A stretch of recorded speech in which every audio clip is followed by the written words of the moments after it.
Hey guys, welcome to Unwired Academy. This is our lecture number third. हम लोग पूरा कर रहे हैं general science chemistry chapter number third periodic table.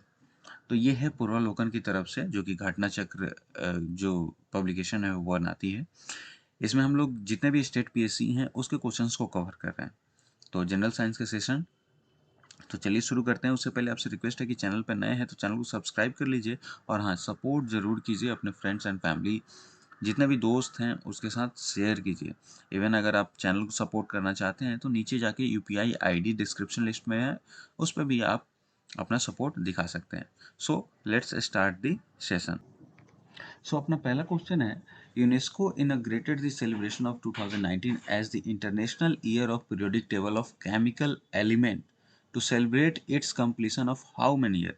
भैया कौनवा साल ये मना रहा था यूनेस्को 2019 में, जो अपना पीरियोडिक टेबल इन्वेंट हुआ था उसके एलिमेंट्स, केमिकल एलिमेंट्स के लिए। तो ये था 150वां साल यूनेस्को मना रहा था। नाउ द डिस्क्रिप्शन इज, अगर इसका डिटेल हम पढ़ें तो UNESCO inaugurated the celebration of 2019 as the international year of periodic table of chemical elements to celebrate its completion of 150 years. The year 2019 marks the 150th anniversary of creation of periodic table. 1869 में Mendeleev के द्वारा बनाया गया था इसको।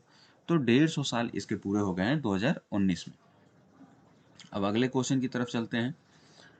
Assertion यहाँ पे दिया हुआ है, in the periodic table of chemical elements electron affinity is always found to increase from top to bottom in a group. देखिए ये गलत है। बॉटम मतलब टॉप टू बॉटम अगर हम ग्रुप में देखें तो उसमें डिक्रीज करता है, ठीक है। वहीं पे पीरियड में ये लेफ्ट टू राइट इंक्रीज करता है। सेकंड है, in a group the atomic radius generally increase from top to bottom. जी हाँ बिल्कुल, एटॉमिक रेडियस जो है वो ग्रुप में टॉप टू बॉटम इंक्रीज करता है, वहीं पीरियड में लेफ्ट टू राइट डिक्रीज करता है। तो डी जो है अपना सही आंसर हो जाएगा। इसका डिस्क्रिप्शन भी आप पढ़ सकते हैं। In the periodic table of chemical elements the electron affinity decreases down the group but increases up for group, up for the group and from left to right across period of a table, ठीक है। यहाँ पे period होगा group के जगह पे। Period में ये लेफ्ट टू राइट इंक्रीज करता है, वहीं पे अगर ग्रुप में हम बात करें तो वो डिक्रीज करता है electron affinity. Because the electron added to energy level become closer to the nucleus, thus a stronger attraction between the nucleus and electron.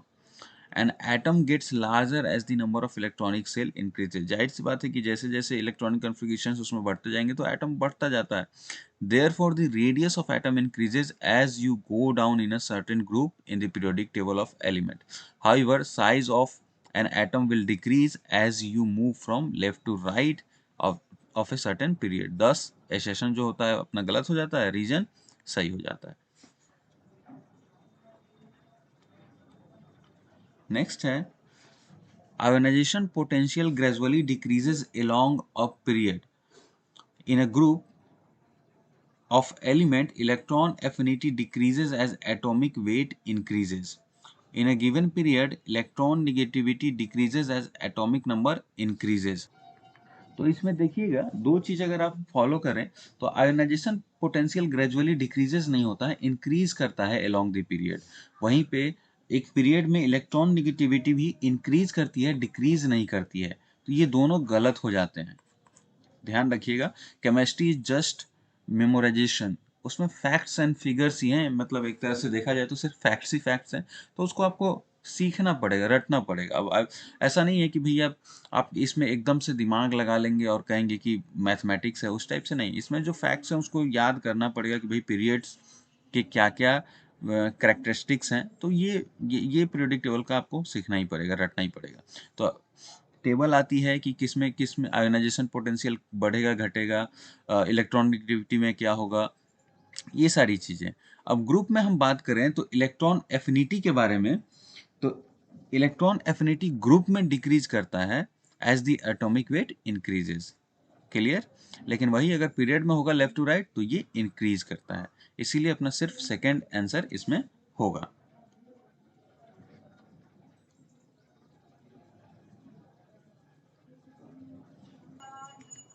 तो इसमें कह रहा है कि इनमें से कौन सा स्टेटमेंट जो है वो करेक्ट है। तो जाहिर सी बात है, अभी हम लोगों ने डिस्कस किया कि आयोनाइजेशन पोटेंशियल जो है वो इंक्रीज करता है लॉन्ग द पीरियड। वहीं पे अगर हम बात करें इलेक्ट्रॉन निगेटिविटी की, वो इंक्रीज करता है पीरियड में, ठीक है। लेकिन वहीं पे अगर हम बात करें इलेक्ट्रॉन एफिनिटी की, तो वो डिक्रीज करता है। तो ये दोनों इंक्रीज करते हैं, लेकिन यहाँ पे डिक्रीज की बात कर रहा है, तो ये दोनों गलत हो जाएंगे। सिर्फ अपना टू सही है। तो इसमें से अगर पूछ रहा है कि which of this statement is are correct, तो सिर्फ बी हो जाएगा सही। Answer is B. बात करें इसके डिटेल एनालिसिस की, तो ionization energy are dependent upon the atomic radius. ध्यान रखिएगा, आयोनाइजेशन एनर्जी किस पे डिपेंडेंट होता है? एटॉमिक रेडियस पे। Since going from left to right across a period in a periodic table, atomic radius decreases. अगर लेफ्ट टू राइट जा रहे हैं पीरियोडिक टेबल में, तो एटॉमिक रेडियस क्या होगा? Decreases. And the ionization potential increases, while ionization potential decreases as one move from down to a given group। अगर group में हम डाउन जाते हैं तो वहां पे डिक्रीज होगा। In a group of elements from top to bottom, the electron affinity decreases as atomic weight increases। As one move trend wise from left to right across a period in a periodic table, तो वहां पे electron negativity क्या होगा? Increase करेगा due to stronger attraction that the atom obtains as nuclear charge increases. तो ये normal बहुत simple सा फंडा था, जिसके चलते ये चीजें होती हैं। Now next question is, what is usual property of oxide of group 3 and 4? तो ग्रुप 3 और 4 के जो ऑक्साइड्स होते हैं वो एसिड के साथ भी रिएक्ट करते हैं और बेसिक के साथ भी रिएक्ट करते हैं। तो इनका प्रॉपर्टी क्या होगा? बेसिक और एसिड दोनों होगा। Usually the property of oxide of group 3 and 4 of the periodic table are basic and acidic. This oxide are amphoteric, able to react with both. इसका मतलब होता है यानी बेस और एसिड दोनों के साथ रिएक्ट कर सकें। Next is the element found maximum in the soil layer is. Soil layer में सबसे ज्यादा कौन सा एलिमेंट पाया जाता है? तो ये याद रखिएगा, ऑक्सीजन पाया जाता है। Element found in maximum in soil layer is oxygen 46.60%। वहीं पे इसके बाद आता है सिलिकॉन का बारी, फिर आता है एल्युमिनियम 8.13, सिलिकॉन 27.72, उसके बाद आयरन और कैल्शियम। एग्जाम में कई बार ऑक्सीजन नहीं देके सिलिकॉन डाल देगा, सिलिकॉन और ऑक्सीजन नहीं देके एल्युमिनियम डाल देगा, तो उस समय आपको एल्युमिनियम चुनना है। ये देखिए बीपीएससी 42 97 में आया था। वहीं पे 97 में ही क्वेश्चन और पूछा, which one of the following is present in the largest amount in terms of percent by mass in the earth crust. तो यहाँ पे सिलिकॉन भी है, ऑक्सीजन भी है, लेकिन ऑक्सीजन ज्यादा था, क्या? 46.60%, तो इसीलिए ऑक्सीजन होगा।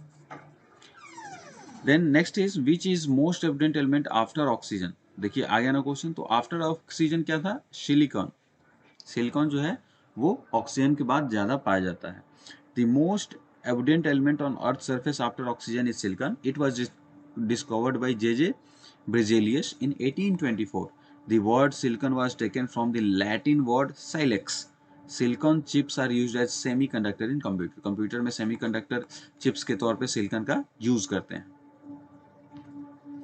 Which of the following most common element in the inverse. Most common element क्या है इनवर्स में? जाहिर सी बात है हाइड्रोजन है। किसी के साथ भी बॉन्ड बनाना हो, हाइड्रोजन जी हाजिर हो जाते हैं। The most evident element in inverse is hydrogen which makeups about 3/4 of all matter. चौथाई जितने भी मैटर हैं उसका हाइड्रोजन ही।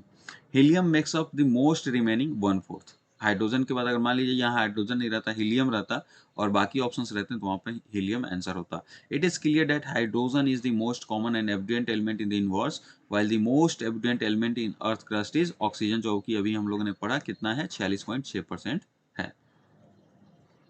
अब क्वेश्चन पूछ रहा है, approximately how many different chemical element existed on earth. तो देखिए जब ये क्वेश्चन आया था 2003 में, तो उस समय मात्र 100 खोजे गए थे। लेकिन अभी जो है करंट में 118 एलिमेंट खोजे जा चुके हैं, जो कि अपनी पीरियोडिक टेबल में लिस्टेड हैं।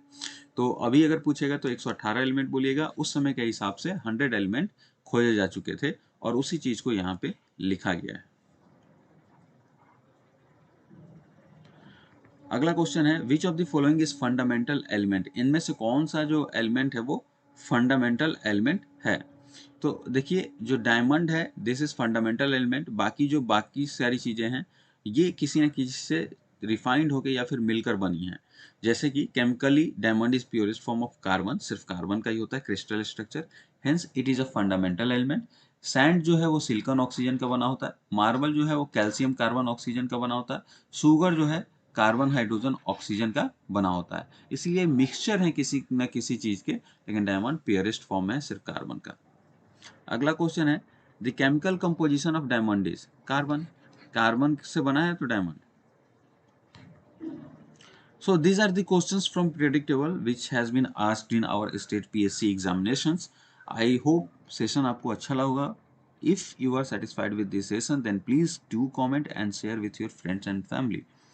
हम लोग अगली वीडियो में मिलेंगे जहाँ पे एक और चैप्टर डिस्कस करेंगे. Finally, we will compile all the chapters in a one video and I will provide a master video of general science chemistry questions asked in different state PSCs.